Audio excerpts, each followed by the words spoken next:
Amiel, the floor is yours. Thank you so much for being here. We thoroughly appreciate you being here.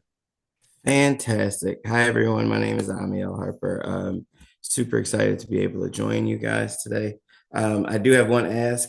Can we do our best to turn our cameras on just so I can see people's faces, see who has questions? Because we're going to run through some exercises, and I want to make sure that we have the ability to have a dialogue. Look at all these bright young faces. Fantastic. I hope you're as excited as I am and that you are enjoying your internship experience. Give me 1 second. I'm going to start sharing the presentation. Um, oh, I got to move this.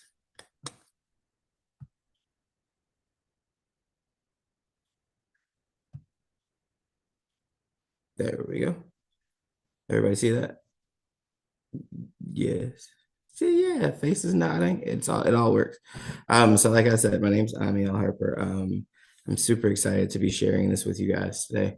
Um, what we're going to talk about is how to be the best storyteller you can be as a part of your experience so that you not only have a great experience, but that you're able to communicate it with others. I'll give you a brief version of my background. I started in finance and private wealth, then went to law school, practiced law, and still practice law in Illinois, and then went back and got my master's in business administration. I always tell people I'm certain I have a product at your house. I worked at Procter and Gamble, Mars Wrigley, and Tyson Foods, which pretty much covers the globe in a whole bunch of different areas.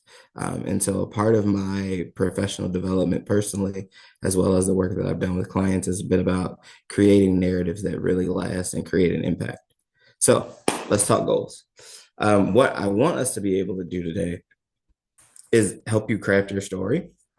And a big part of that is about learning how to deliver it. You've already lived your story, right? So you know the facts.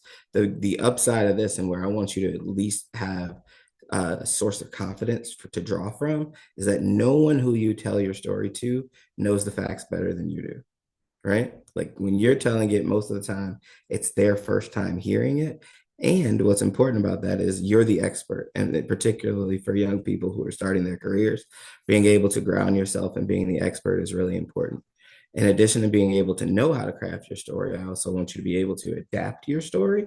And that's one of our other goals for today, because you will have different audiences, and different audiences will have different interests. And being able to craft your story to those audience's interests will help you a lot in being able to have the impact that you want. Um, in addition to that, we definitely want to build confidence. I want everyone to be able to leave kind of feeling good about, oh, I know how to do that, right? And it is something that you will continue to practice over and over and over again. I'm still in the practice mode. Had a conversation, so we had lunch with a client last week, with an elected from the city, and we're still in the practice of and I've been doing this for when I graduated 20 plus years, still in the practice of doing it. I do want you to be able to leave our session with something that's a refined and practice ready story that'll help you in the future. Sound good? Yes. Interested? Engaged? Any questions thus far? Cool. Um, let's go to the next one. So the first part of creating your narrative and really creating any story isn't about the story itself. The most important part is your audience, right? Because if you talk and the people who you talk to don't understand and don't get it, you're not going to get the kind of desired outcome that you're seeking. So, first questions that I want you to think about, and feel free to write these down. At the end of this, I have a handout that I will email to Antonio. He can share out with you guys. But the first question you need to think about before you engage in telling your story is, who's my audience, right? And so there's lots of different audiences that you will have as an apprentice to speak to. There's employers who you may be interested in, students and other colleagues whose input you may be seeking, educators, policymakers, and lots of other people, right? Cousins, family members, other people that you may want in the program, just generally people who want to know, why are you spending this time doing this? And is this really worth it? Has anybody had experience thus far with any of these audiences? Yes, no, possibly? Yeah, yeah. Hi, Amiel. My name is Gavin. I talked to probably all of these people that you've mentioned, except for policymakers. Been in the same room, but never had the opportunity to speak to them about my experience. Okay. And so one of the things that's good. Thank you for sharing. One of the things that I think is really important is that you think in advance about what do those audiences care about, right? And so when you start to think about the difference between what an employer may care about versus someone who's in workforce development or someone who's looking for um, information about how to make better policies for interns or someone who's looking to become an apprentice. All of those are different groups that have different things they care about. So before you start the conversation, a lot of the work that you'll be doing is in the pre-work. In corporate spaces, we talk about the meeting before the meeting, and that's where you start to like iron out your ideas. So Beril, is that how I say it? Beril, you gave me a thumbs up. Can you Yeah. tell me about an example of a time where you had an audience and how you thought about engaging that audience? Yeah, so for me, the first one that stood out is employers, because I have done multiple job interviews, and some of them was like with more than one person, like a group panel. So I considered it as an audience where I got to tell my story to convince them. And what I was thinking about was just to highlight what they like. I thought what they care about would be parts of my story that's applicable to what they're looking for. So I just wanted to highlight those kind of experiences and examples from my stories that I thought would apply to their needs instead of just talking about like my hobbies and stuff, like or irrelevant experiences. Fantastic. And so, and this is part of what we're talking about is something that you can use for anyone. Thank you for sharing, Daryl. Mhm. Anyone that you like want to build a relationship with, right? Because a lot of this is about interacting with folks, having an understanding of what they care about and confirming that is probably one of the most important things that you can do. Because you could go down a path where you end up in a place you don't want to be, mostly because you didn't confirm early on what they care about. Um, so I want you guys to think a little bit right now about an audience that you know you're going to be talking to in the next 30 days. Um, and then write it down, jot it down, take a mental note. And then I'm gonna do a little bit of live fire and just ask people who's the audience and what do they care about. Sound good? Take 1 minute to think about like I know I'm gonna be talking to this person or these people in the next few weeks. Who is the audience and what do they care about?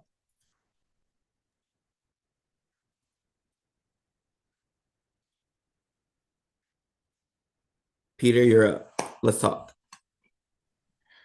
Sounds good.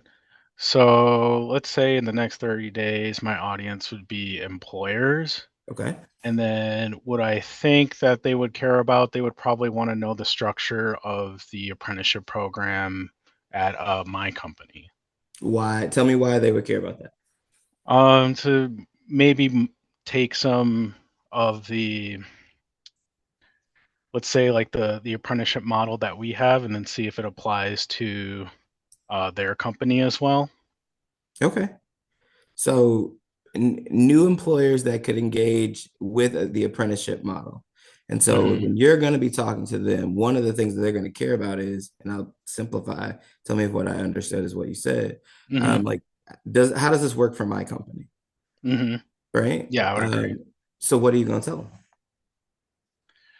Well, I would just try to explain what my company does for apprenticeships, and then maybe, in that conversation, ask about what type of apprenticeship model are they looking at? Okay. Can I give you some advice? Are you open to Sure. that? Yeah. So, structurally with communication. So like Hmm. I need y'all to nerd out with me about this for like 30 seconds. Anytime you're starting a new conversation that you want to go well, I want you to start with two things. Write these things down, put them in a notebook. Two things: common goals, common facts. Right? If you start with those two things, you can always come back to those two things and be able to help and be able to facilitate the conversation. So I'm going to be Peter. Peter, you be a new company. You ready? Okay. So Sounds one of the good. things that our apprenticeship model does really well is make sure that employers have top talent early on in their careers so that their investments go well. It's my understanding that you guys are also a company that wants to be able to have top talent that has a deep and enriched understanding of your company's processes and cultures. Is that right? Yeah, that would be correct. Fantastic. So, two things in two sentences, right? One, common goals. You want good talent that knows and understands your company's culture early on, because early investments employers know tend to work out better. Two, common fact. That's something that you guys are looking for through apprentices. Does that make sense? Yeah. All right. And so when you're doing that, when you start, please just keep this in your back pocket forever, ever. Think about common goals, common facts. This applies, and I coach folks on executive levels all the time, CEOs on down, board directors, you name it, who don't always remember to start with that. But when you start with that, things tend to work better. So as you think about the structure of your communication and what is it that my audience cares about, what do I believe is a common goal that they have and that I have, so that I can make sure that that we're at least meeting from that we're starting in a good spot, right? So like an example of how this could go poorly is when you're like, well, most important to interns is how much they get paid. Do you guys have enough money to pay our interns? Or excuse me, our apprentices. I keep switching those. Do you guys have enough money to pay our apprentices? I think that may not start off on as good of a foot. And truthfully, it may become important. But what you want to start with is, what are my common goals and what are our common facts, right? The more of those assumptions you can lay out, even when you find areas and moments of divergence, you can still go back to, well, we both want folks to make sure that they have a great internship experience and that they're developing key talent. Does that make sense? Yeah, it does. Fantastic. Anybody have questions about that? I don't know how to like see all of y'all at once. I'm trying to expand this as much as possible. Questions, comments, concerns, unique experiences. Also, Antonio, if you see somebody with a hand raised, can you let me know? I want to go on to any questions. We don't have any questions about that. Cool. I want to go on to kind of how to set your storytelling and your objective. One of the things after you think about, remember we said, who's my audience? What do they care about? What's my goal for this audience? Which is like, do I want them to hire more apprentices? Do I want them to apply to be apprentices? Do I want them to do more work to support the programs? The next thing I think about is, great, how do I set a storytelling objective? Before you actually start to craft your story, you have to define what your main takeaway is going to be.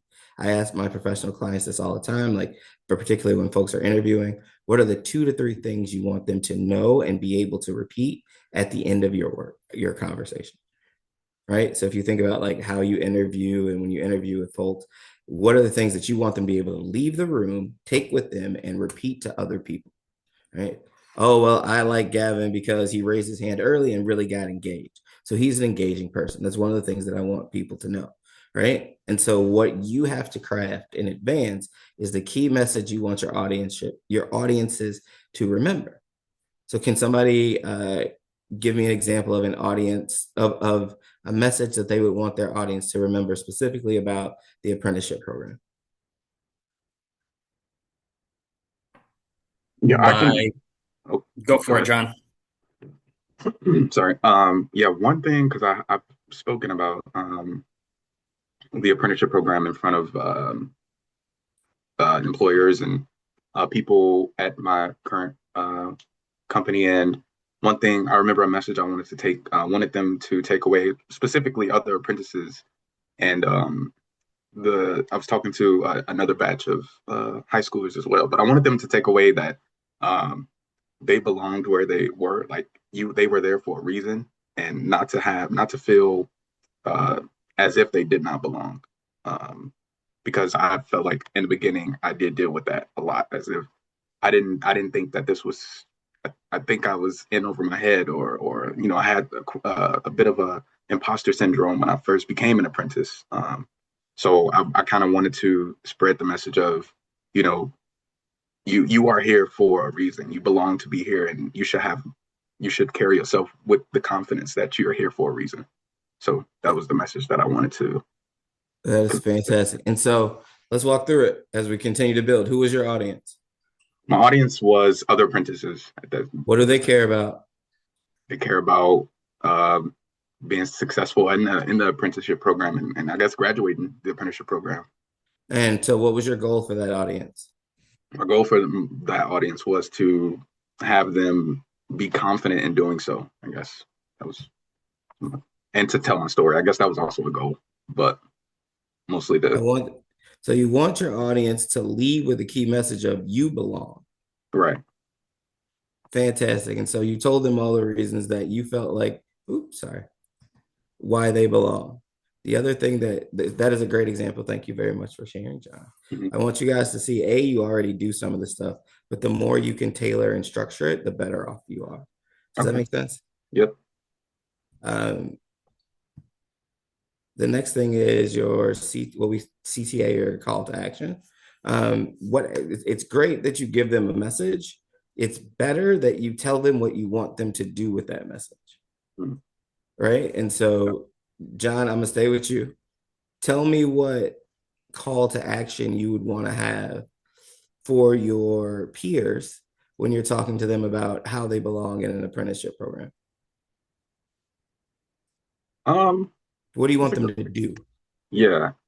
Well, I guess there's a list of things that they could do, like like continuing to ask questions, continuing to be present as much as possible in any in any opportunity to, you know, hear people speak or hear people or just to learn something new, just be as present as possible.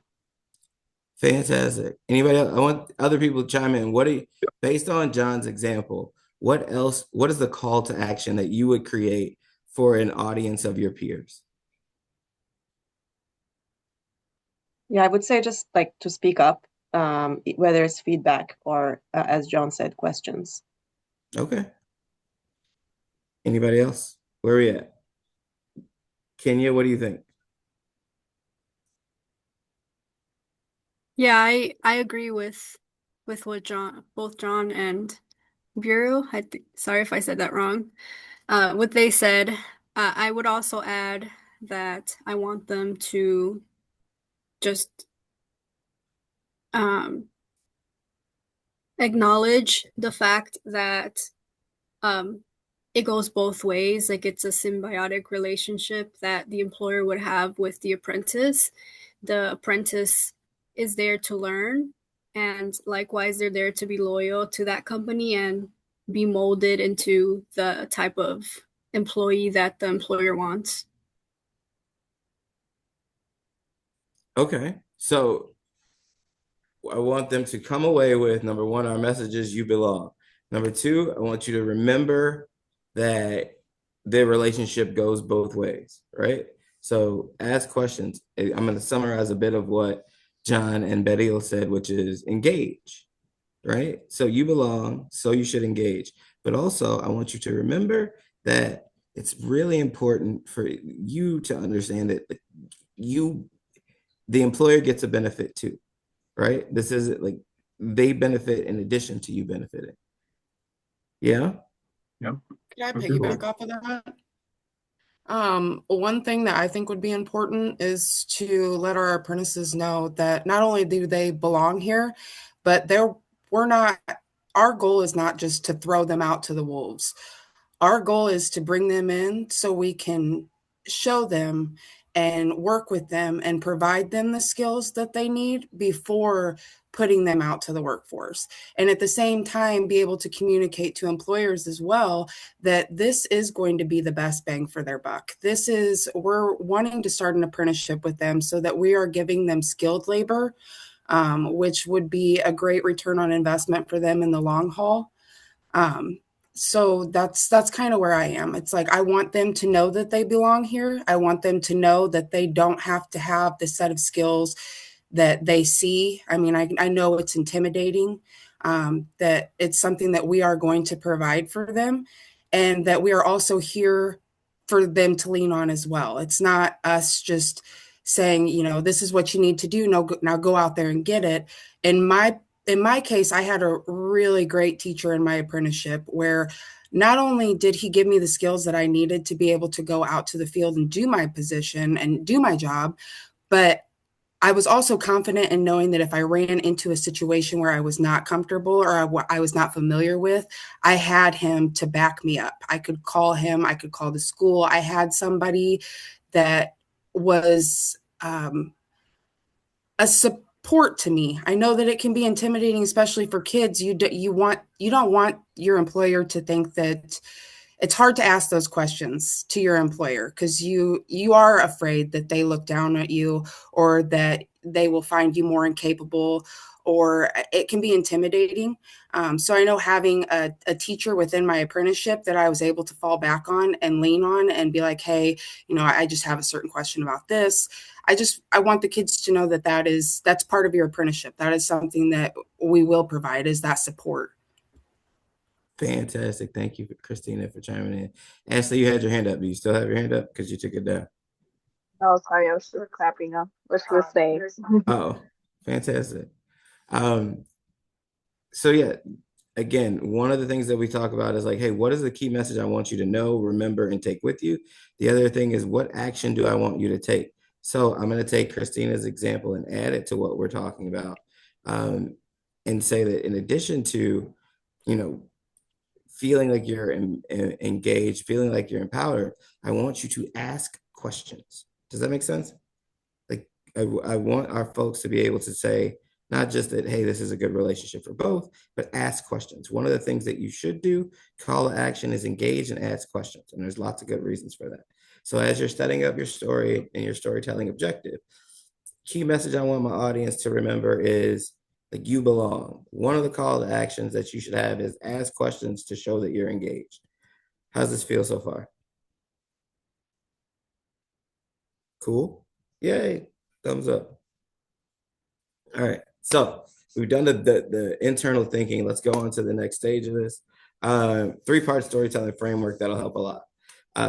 Chronologically, you can start to think about your story in 3 pieces. One is what happens before the internship.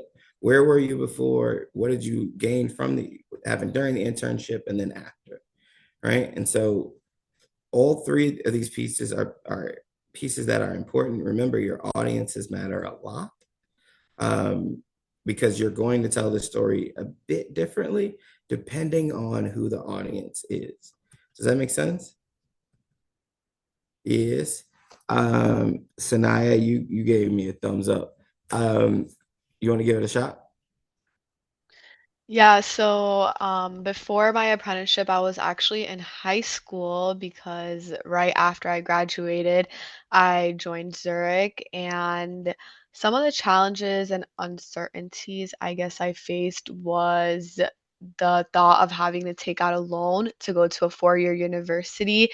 That was a really big challenge because the interest rates and all of those things that was just something that I wasn't looking to do. And take out that big chunk of money when I was a teenager, and I'm still a teenager. And some uncertainties that came with it was the fact that if I did put myself through a 4-year university and took out that much money, will I have a job at the end of that experience? So, and then after, or do you want me to touch for during the apprenticeship? Keep going. Okay. So during the apprenticeship, the biggest challenge for me was, I think, being little girled in the workplace because I am still a teenager and having to prove myself and my capabilities that I do belong and I do know how to do my job. How did apprenticeship change? I think being an apprentice really showed me that the world is my oyster. And I know this is so cliche, but I think being in a global company really made me realize how many opportunities there are in the world and that no one is going to come knocking at your door letting you know that this is happening in the world, because I work for Zurich and it's an insurance company. Before that, I didn't even know anything about commercial insurance, and no one is going to come knocking at my door to let me know that this is happening in the world. It's up to me to read books, take classes, listen to podcasts and all these things to broaden my perspective. And after the apprenticeship, I'm still an apprentice, but an opportunity, I guess, that I really cherish is that I got to speak in a panel at my community college where people from my high school were also there, the students from my high school and the school district too. And I think I did a really great job when I was there, not to toot my own horn, but for my future, I think it's definitely made me way more confident. I think I've always been a confident person, but it has made me more confident going forward, because a lot of times I think being in the workplace, being so young, being a woman, you can really see that white privilege is real too. A lot of people, male privilege is real too. So you do undermine yourself, but being an apprentice, completing this program, going forward, I carry a skill set with me that I should be confident to have. And yep, All right. So how do you pronounce your first name? Is it Sanai? it's Sonia. Sonia. Yep. So what's my first question? What's my first question you're going to be? Can you repeat that? Sorry. What's my first question to you? Who is my audience? And what's your answer? I would say students. Okay. Mhm. What do they care about? They care about their education after high school, and I think a lot of them care about money too, because it can be Okay. scarce at the age that they are at. And what was your goal for that audience?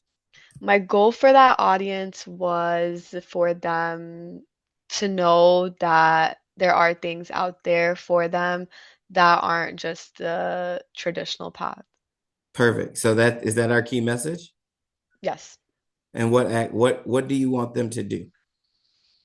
I want them to research. I want them to get on their laptop. I want them to get on their phone, and I want them to see for themselves and find really what they want to do and all the things that are open for them to do. Fantastic. Okay, so if that's what we want, now I want you to take all of that in mind and tell me the before, during, and after story with the premise being my audience is students. I want them to know to do I want them to know that they have many more options than seem apparent, and so they should research. Mm-hmm. So Uh-huh. if that being our goal, in fact, I'll play you for the first round of it, and then I want you to play it back. You Okay. with me? Yeah. So my name's Tanya. Before my apprenticeship program, I was looking at the cost of college, and it was super expensive. And I did not know how I was going to be able to either take out a bunch of debt and take a bunch of risk or find a pathway for me. I discovered this apprenticeship program through my research.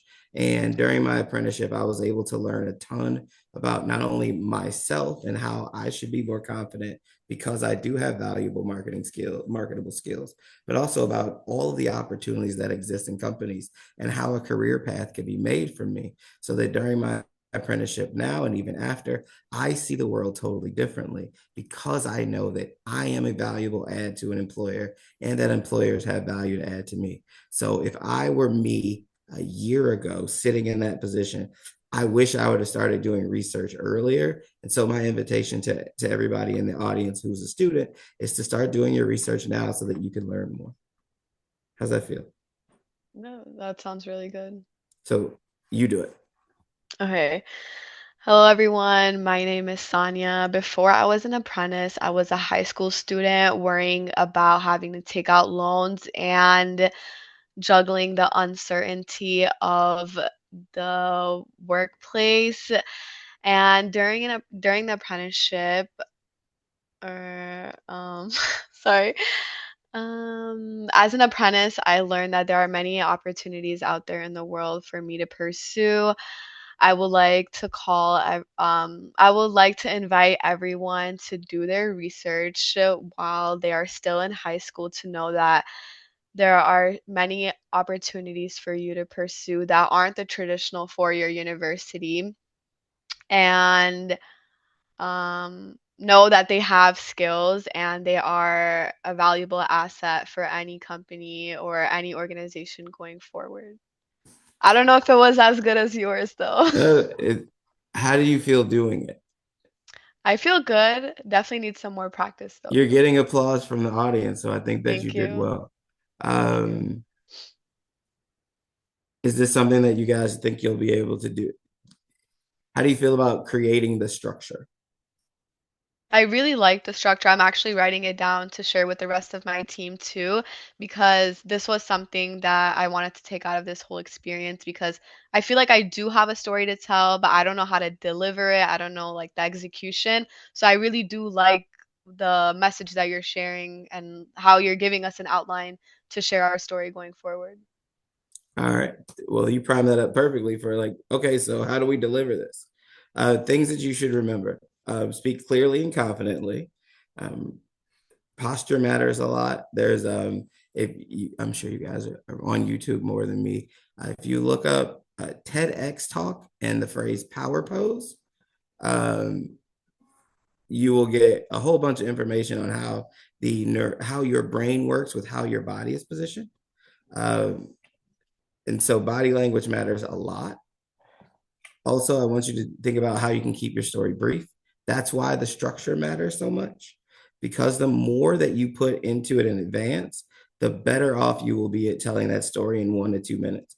You came through, like Sonia, the second time you told the story, you gave so much information in such a short amount of time that you were literally able to take people from like a year of your life, right? From high school to and through apprenticeship in 6 sentences at most, right? And that communicates a couple of things. One, you know what you're talking about, but two, that you're confident about it. One of the things that I want you to do your level best to do, and it's a challenge for everyone who does public speaking, is to get rid of filler words. All the psychology and research goes to show you that like the more you pause instead of saying and the more confident you're received. Sometimes we feel like we have to talk in the space in order to be able to communicate and to be able to communicate our confidence. It's actually the opposite. So if you feel like you said something and that was it, that's it. Does that make sense? Joanna, can you hear me? Yes. Did I pronounce your name correctly? Mhm. How old are you? I'm 31. Fantastic. What I really loved about what you said was, I'm 31, period. There's other ways that you could communicate your age by saying, well, I've been told that I was born on this date 31 years ago. Right? Does that make sense? But it sounds kind of wild. So the way that you know your age, your name, is the same way that you can communicate all the other things that you're going to communicate. I'm 31, period.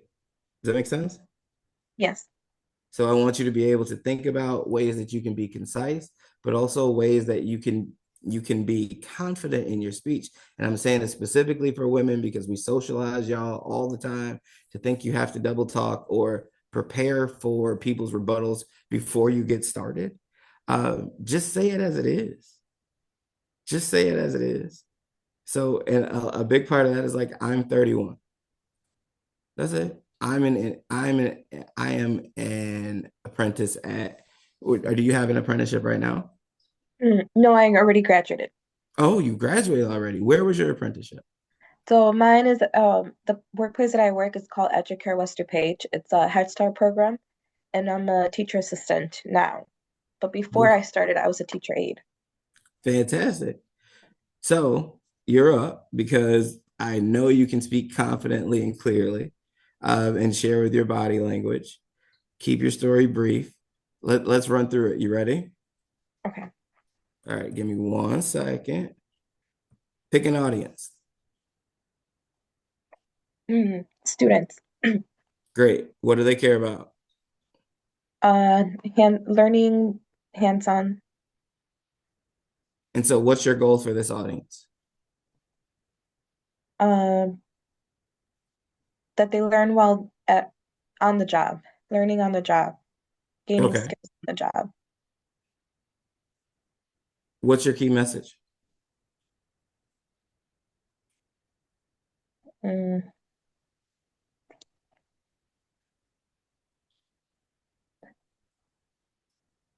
Will it be that they're learning on the job? It's like hands-on. Okay, say more words. What do you want them to know and go away with? Mm. Why is So, learning on the job important? well, for me, it was important because I don't have to go somewhere else to learn, but I'm learning while I'm doing the job and getting the feedback on the job. Okay. So say more words. Mm. Why is that? Why does that matter? Why is that important? Why is that good? Time, there's no time to do a lot of things in one day. Having the time, being on the job and having like the mentor on the job, not going somewhere else to take like classes, but it was also online. We took classes online, but then we had a cohort. It was not only myself, it was other people, and we worked together. Okay.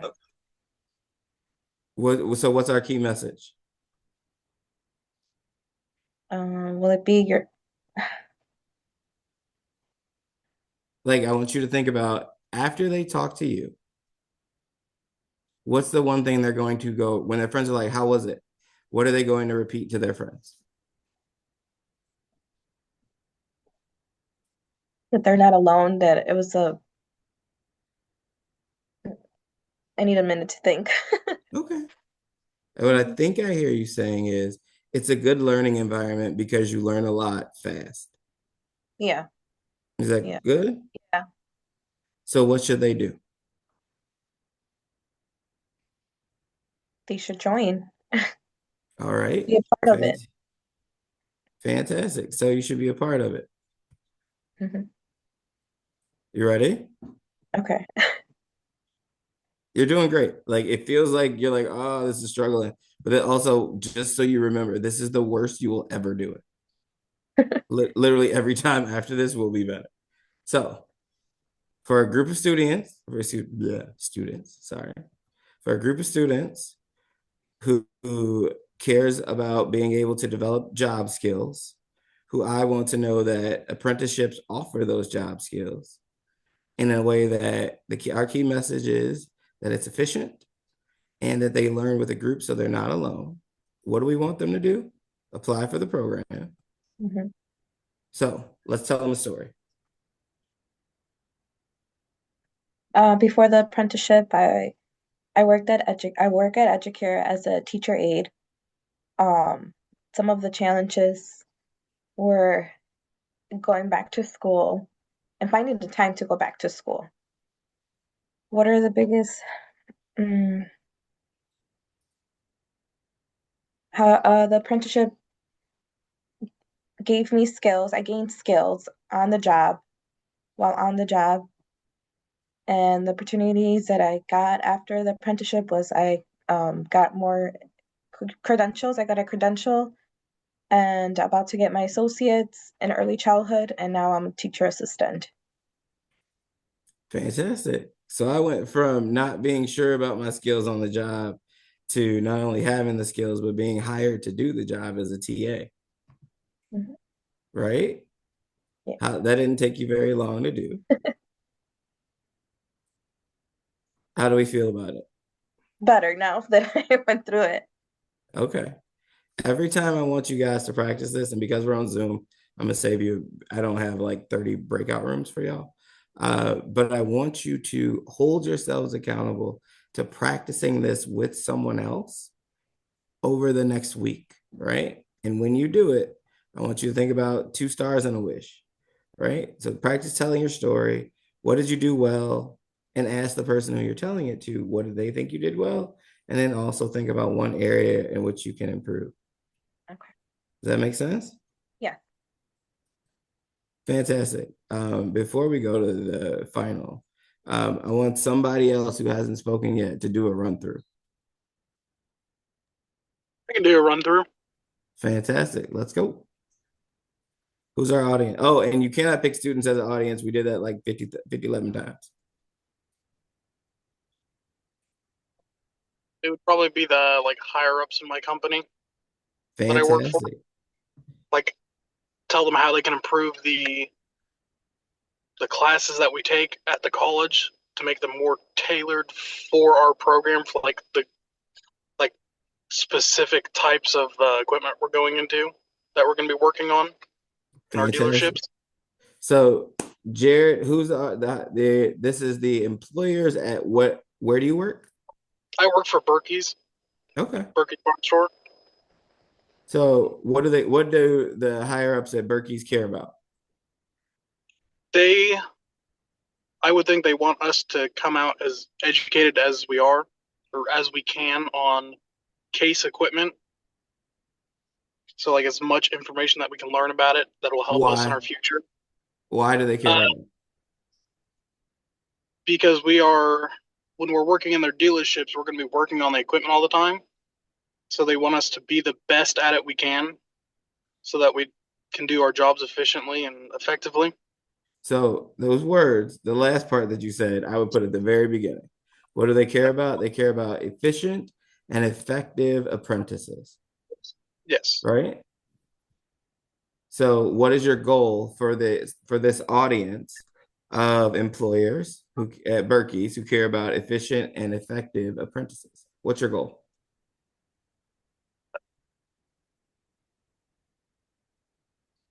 To give them my opinion on like what could improve our learning to like help us, that would entail help them, so that labor rates aren't going to be so much, and then save money in the long run. I want to persuade them to consider making some changes, right? With the outcome and benefit that it will make us more efficient, more effective, and ultimately more profitable. Yes, sir. Is that where we're at? Yes, sir. Fantastic. So that's what our goal is. What's our key message?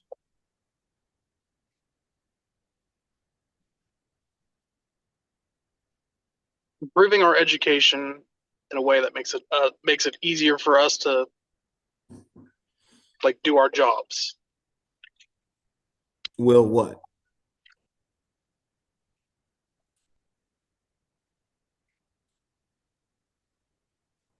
You said will what?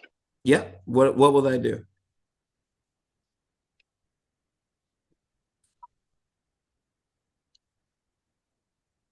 Like make the classes better, make them. What does your audience care about? They want us to be effective technicians. Okay. So that we don't like mess up, people's equipment, and we don't waste time doing things. So let's walk through this together. I'm going to be you. I want you to be the higher ups. Hey, I think I have a way for us to make more money and less mistakes. Are you interested? Yes, I would be. Great. And the way that we do that is classes that are better tailored towards our specific work on these machines. Is that right? Yes. So our key message is if we change the classes, we can make more money and less mistakes. Yes. So what's our call to action?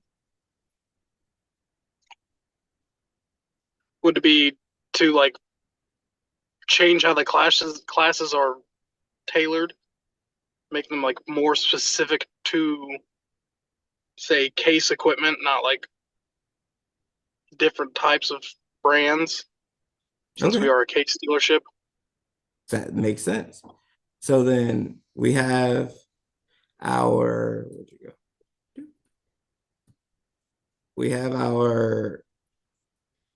We We know our audience. We know what they care about. We know what our goal is. We know what our key message is. We know what our call to action is. So I want you to tell them the story. This one isn't going to be under the structure of before, during, or after. You can use that, but I want you to tell them the story and invite them to make the change. Keeping all of the things that we talked about in mind. Ready? Give it the best shot I can. I believe in you. So I'm Jared. I'm one of the apprentices for your program, and I'm currently in the college program. And one of the classes I know, our precision ag class, really was not tailored too well for case equipment. And I think it could be improved by maybe a new instructor that is more familiar with our brand of equipment rather than something he only knows, so that we can actually learn more about our equipment rather than only what he knows. Okay. Jared, remember when I started talking at the very, very beginning, like almost an hour ago? Common goals. What are our common goals and what are our common facts? Okay, and making it more efficient and effective for us. So, okay. So that's what we lead with. Always lead with that in case they have to leave in the middle of the conversation and they don't get anything else. They know the point, right? Okay, yeah. Take another shot at it. Give me my common goals and my common facts. So I think one way to make us more effective and efficient as being technicians would be to improve one of our precision agriculture class so that it helps us to understand our stuff better. So then from that, it would help us be able to work on the equipment faster and in a quicker manner, or I guess that's double worded, but work faster on it, and it would save labor rates and save more money, that we're not wasting time being confused about something, but rather we would be educated in it. Fantastic. And so where's our call to action? That would be to improve the class to help us. Okay. How do we feel? A lot more confident on it. Good. I think you did a great job. Public speaking is not my best trait in the world, but I'd like to improve it. Well, the more you practice, the better at it you'll be. So I want you to take that specific elevator pitch, because that could be impactful to not just you, but a lot of folk. And practice doing it a couple more times. As you reflect, things that I want you to think about as you guys keep going. What adjustments will I make to my story? Where am I going to share my short story next? Is it a LinkedIn post? Is it an employer event? Is it another apprenticeship panel for my community college? Is it a networking event? And then I want you to keep in the back of your mind, what is one thing I will remember about storytelling from this session? And my ask is that, just as a personal challenge, that you share your story through this process at least once in the next month. Can we do that? Yes, sir. Fantastic. Leaving a little bit of time for questions, comments, concerns, thoughts. Shoot.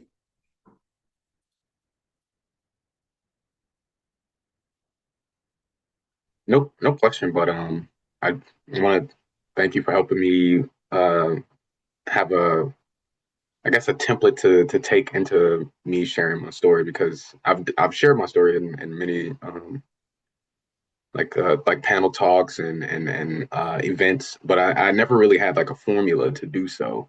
I've kind of just always just went with it. So yeah, that was a great presentation and structure that you put together. So just saying thanks. Oh, thank you. Is this helpful? Yep, super helpful. I have a quick question. So part of the template was the before, during, and after the apprenticeship, and just like going off Jared's example and some of the other examples that I was thinking about, how could we adjust that template for something that we're like trying to convince them, but isn't necessarily related to a before, during, and after? So what you can do is you still do the same, the pre-work, right? Which is, who are they? What do they care about? What's my key message for them? The future state doesn't have to have already happened, but instead you can show them what a future state could be. And I think Jared did this with his example of like, hey, do you want more money and less mistakes? Yeah, here's how that could be. So what you would do is, instead of taking it as facts that have already happened, right, the chronology of before, during, after, you can set up the structure so it's current state, what is the change, and then future state. Does that make sense? Yeah. So like, instead of and Jared, I'm gonna pirate your example. Instead of us being like, hey, you know, this is what we're learning right now. Instead of using the like before, during, and after apprentice model, you can say, listen, in my current state, I learned, or in the class I took, I learned how to fix not just case machines, but John Deere, Komatsu, blah, blah, blah, blah, blah, right? However, if we make a change where we focus on the actual machines that we'll be servicing, then the future state could be one where, instead of us having 50% of our time on case machines, we actually go deeper into 75 to 100% of our time on case machines, which could literally make us twice as effective. So you can talk about the future state, even though it's in the hypothetical, because it hasn't happened yet, but describe it as what it could be. And then your call to action is invite them to see it that way and to make the change. Right? Yeah, that makes sense. Thank you. Other question? Yeah, I have a quick question here.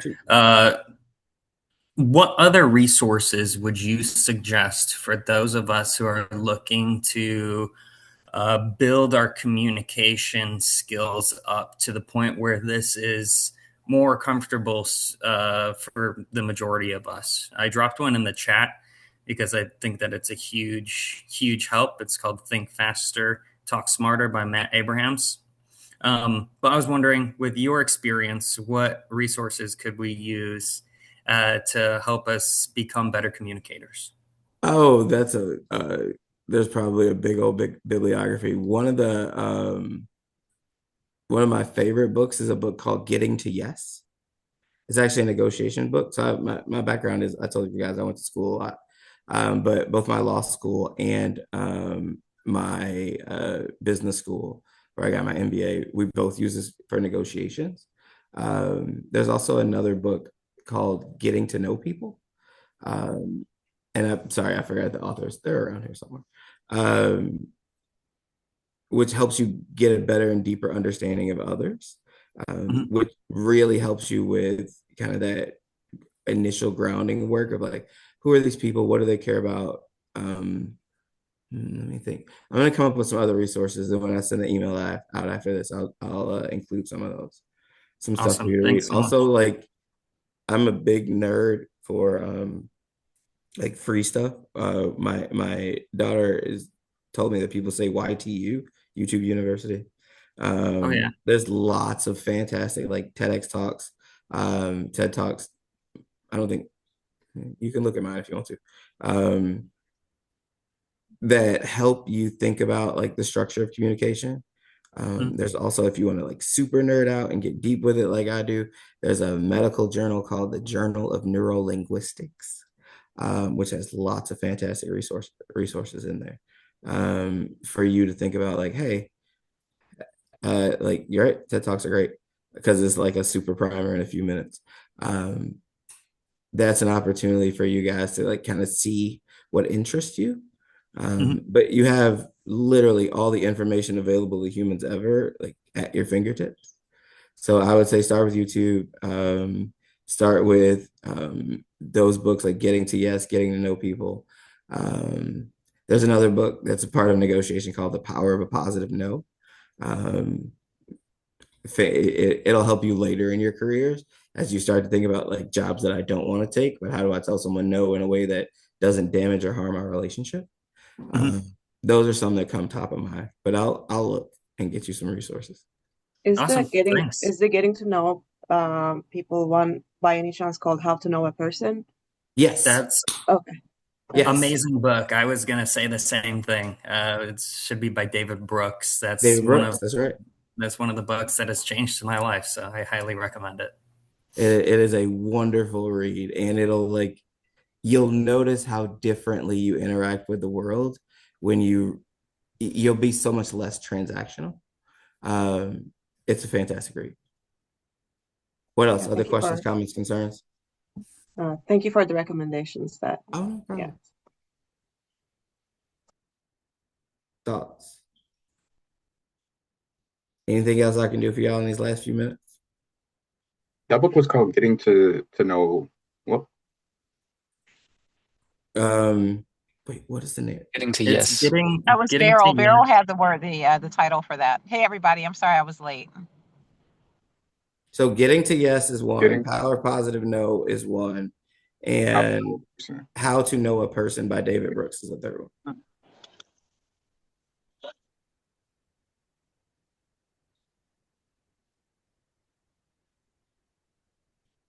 Thanks so much for being here today. I love nerding out a little bit about communication.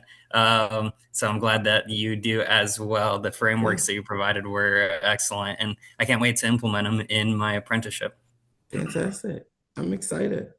And I'm available. You guys have my contact information. If I can help in any way, I'm happy to do so. Yeah, no, Amiel, thank you very much for joining us today. The structure, the framework, I think we can all take something away from that. So I truly appreciate that. You know, what we need to just continue to do is tell our story and let people know what we're doing. So I think this will just help do that. So thank you so much. Fantastic. Yeah, that's all I got, guys. I think you're gonna do great work. I'm gonna piggyback and interrupt real quick. For some of you, your first opportunity to do this is going to be featuring on the podcast, the Apprentice Ambassador podcast. So what we're going to do before we get started on each of those episodes is go through what does your audience care about? Who's your audience? Because in this point, it's employers and workforce development professionals for that podcast specifically. And what do you want people to do after your episode? So that'll be just a built-in, before we get started recording, send to your mind as to that, what's your goal for that episode. And as your call to action, I need 3 volunteers to get started with episodes. So let me know who wants to volunteer first to go. Count me in. I love Gavin? podcasts. Yeah. Gotcha. Volunteer number 2, please. I can do it. John, gotcha. Who's the other one? Me. Oh, Jared. Jared? Fantastic. Did you get John Williams too? He was calling for me. I did. But he was, okay. So I've got Gavin, John, and Jared. We'll get started with you, and then we'll tap the rest as we go.